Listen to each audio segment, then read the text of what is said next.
Hello, my lovely dark readers, and welcome back to The Dark Spine. My name is Sarah, and this is the place where we talk about books that are twisted, tense, atmospheric, and just unsettling enough to keep us reading far later than we planned.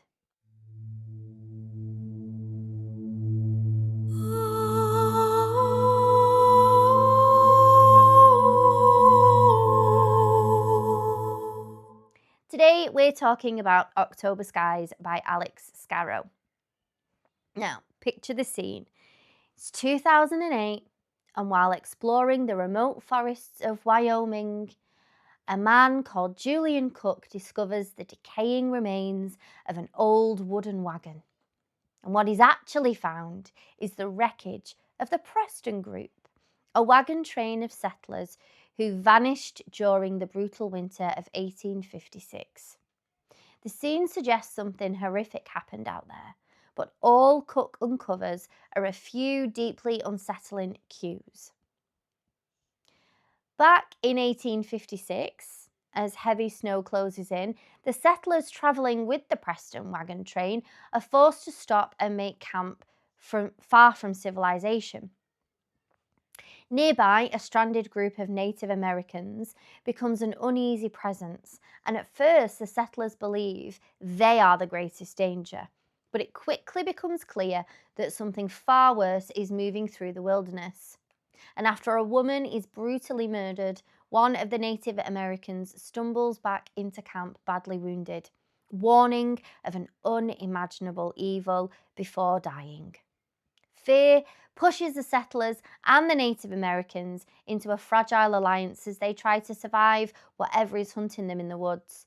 But as paranoia spreads and tensions rise, they begin to realise that panic itself may be just as deadly as the thing stalking them.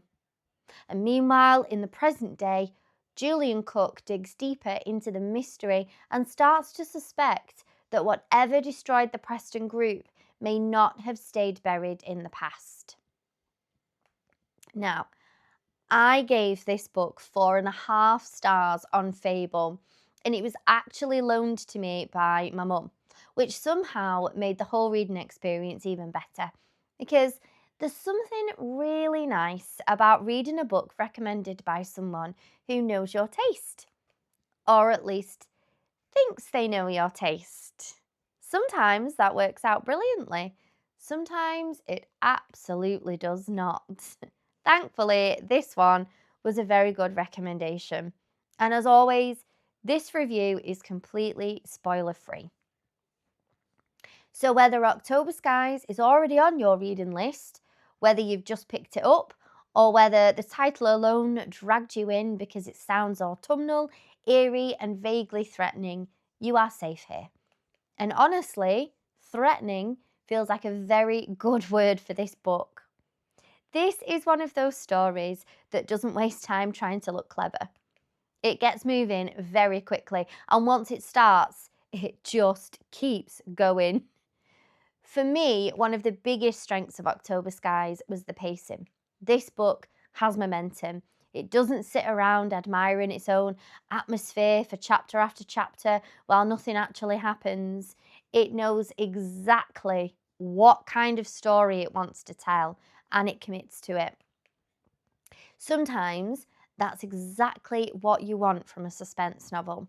Some books slowly pull you under like dark water, and others grab you by the wrist and drag you straight into the woods before you've even found your shoes. And this felt much more like the second kind. A huge part of that comes down to the short chapters. And yes, I know I mention short chapters in reviews all the time, but they genuinely change the reading experience for me. There's something about that rhythm, that constant little voice saying, just one more chapter, and suddenly it's midnight again. Each chapter gives you enough information to keep you satisfied, but never enough to let you comfortably stop reading. The structure keeps the tension alive and gives the whole novel this slightly breathless quality that really suits the story. In terms of readability, I found this incredibly easy to settle into. The writing is accessible, the plot is engaging, and there's a constant undercurrent of unease running through everything. This book never needs to shout for attention. It just keeps tightening the screws. And I always appreciate stories that understand suspense doesn't need to be loud to work. Sometimes the best tension comes from uncertainty, that quiet feeling that something is deeply wrong, even when you can't fully explain why. That was one of my favourite things about this book. It kept me questioning, which brings me to the twist. Still spoiler free, nobody panic. Now, I guess the twist at about the 60% mark, which can honestly be dangerous territory in a thriller, because once you think you know where a story is heading, one of two things usually happens. Either the rest of the book becomes a waiting room while you sit there feeling smug, or the story keeps making you doubt yourself just enough that you're never fully certain. And thankfully, this book did the second one. Yes, I had a strong theory about where things were going, but the clever part is that the book still made me question whether I was right. I never felt miles ahead of the story. I kept thinking, okay, I think this is what's happening, but what if the book wants me to think that? And that uncertainty made all the difference. For me, a good twist isn't only about shock value, it's about how the story handles suspicion. If I can predict something, but the book still keeps me engaged, still makes me second guess the clues, and still keeps me questioning myself, that's still a success. And that's exactly what happened here. Yes, I thought I knew the end point, but I didn't know the road that led to that point. I thought it was straight, and it turns out it was winding and hilly and through ravines, and it was messy, and it was exciting. So, no, this wasn't a book that completely blindsided me with its ending, but it absolutely kept me hooked. Even after I started forming theories, the tension stayed strong, and I really appreciated that. There's something satisfying about a story that says, you might think you know what's happening, but I'm not going to make this easy for you. And honestly, that can be more impressive than a twist that appears out of nowhere. Because let's be honest, a twist can be surprising because it's clever, or it can be surprising because it makes absolutely no sense. We've all read books that throw in a last minute reveal and expect applause while you're sitting there thinking, right, but that was nonsense. And what I appreciated here is that the plotting that controlled and intentional the entire time. Even when I suspected where things were heading, the story still felt confident in what it was doing, and that matters. I think October Skies sits very comfortably in that space where it's highly readable, very pacey, and extremely aware of how to keep the reader engaged without becoming overly complicated. It doesn't need constant flashy reveals. It trusts the story, it trusts the suspense, and it trusts the reader to keep up. And there's also something very cinematic about the way the novel unfolds. You can feel the movement in the scenes. You can feel the pressure building as the story pushes forward. And for me, that's always a really good sign. Some books feel strangely static even when dramatic things are happening, and this one never did. It always felt like it was moving towards something. And in a suspense driven story, that momentum is incredibly important. You need to feel every chapter pulling you closer to whatever's waiting at the end. I definitely felt that here in terms of tone. This isn't a book that really relies purely on gore or shock value.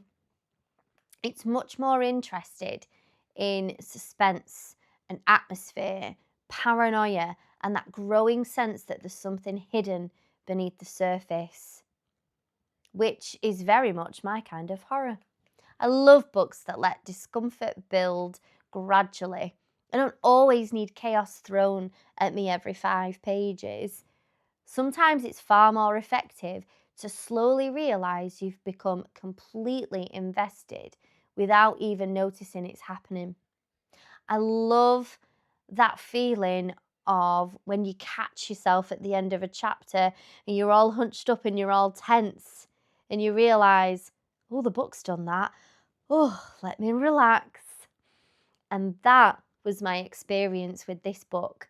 It crept up on me, not because it starts slowly, because it really doesn't, but because I didn't fully realize how attached I'd become to the mystery until I was properly locked into it. And that's always a really good sign. There are books you enjoy while you're reading them, and then there are books that quietly follow you around afterwards, still turning over in your head even when you've put them down. And October Skies definitely had some of that quality for me. Not in a dramatic, life-altering way. Let's not get carried away, but definitely in that I need to keep reading because I need to know whether I'm right kind of way. And honestly, that's a powerful thing for a suspense novel to achieve. Now, 4.5 stars is a very high rating from me. That means I had a genuinely great time with this book. I was engaged, entertained, and constantly trying to piece things together while the story kept nudging me into doubt. So, why not a full 5 stars? Mostly because guessing the twist early took away that final knockout impact for me. And I know that sounds slightly harsh because the book handled my suspicions really, really well. But for a full 5 stars, I usually need one of 3 things. Number 1, complete emotional devastation. Number 2, total obsession. And number 3, an ending so strong that I'm staring into space afterwards, wondering what just happened to me. This one didn't quite reach that final level, but it came very close.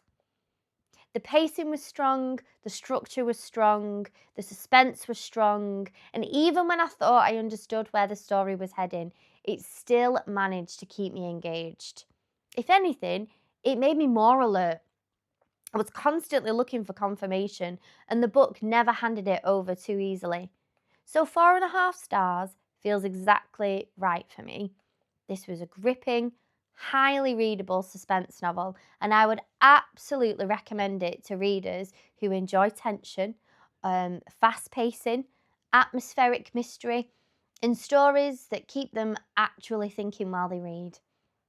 I also think this would work really well for readers who don't want something overtly dense or overwritten. If you enjoy thrillers that are easy to fall into, but difficult to put down, and that are structured in a way that keeps the pages flying by, this could be a very good fit for you. Especially if, like me, you are completely vulnerable to short chapters and the dangerous little lie we all tell ourselves late at night. I'll just read one more. You won't. You never do.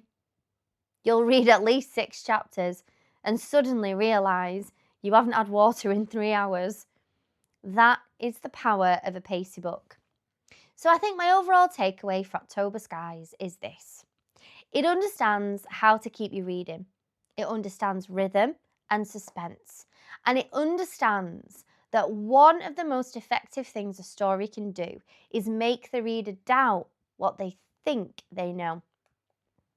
I always appreciate that in a thriller or horror novel because reader engagement is everything. If I'm just passively observing the story, I'm much less invested. But if I'm theorising, questioning, reassessing, and constantly trying to work things out, then I'm completely locked in. And that's exactly where this book got me. So, would I recommend October Skies by Alex Scaro? Absolutely. Especially if you enjoy fast pacing and short chapters, mounting tension, eerie atmosphere, and twists that make you feel clever for about 5 minutes before pulling the rug slightly back out from under you. It's a strong, compelling read and definitely one I'm glad I picked up.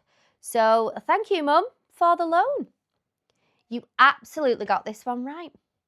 And that, my lovely dark readers, is my spoiler-free review of October Skies. If you've read it, let me know in the comments what you thought. No spoilers, obviously. We are attempting to behave like civilized people. And if you haven't read it yet, let me know whether this sounds like your kind of book. If you enjoyed this video, please like, subscribe and comment, and join me again here on The Dark Spine, where we keep reading in the dark. I'll see you next time.